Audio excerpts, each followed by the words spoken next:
കൊല്ലം രൂപത കൊല്ലം രൂപത ഭാരതത്തിലെ ആദ്യ രൂപത കൊല്ലം രൂപത എന്റെ രൂപത ഭാരതത്തിലെ ആദ്യ രൂപത ആദ്യ നൂറ്റാണ്ടിൽ തോമാശ്ലീഹയാൽ സ്ഥാപിതമായ സമൂഹം ഫ്രാൻസിസ് സേവ്യറിൻ വചനദീപ്തിയാൽ ശോഭിതമായ സമൂഹം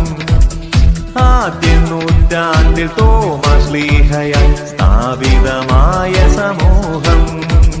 ഫ്രാൻസിസ് സേവ്യറിൻ വചനദീപ്തിയാൽ ശോഭിതമായ സമൂഹം ജോർദാനൂർ കത്തലാനി പിതാവ് പ്രഥമമെത്രാൻ രക്തസാക്ഷിയ പ്രഥമമെത്രാൻ രക്തസാക്ഷിയ കൊല്ലം രൂപത കൊല്ലം രൂപത ഭാരതത്തിലെ ആദ്യ രൂപത കൊല്ലം രൂപത എന്റെ രൂപത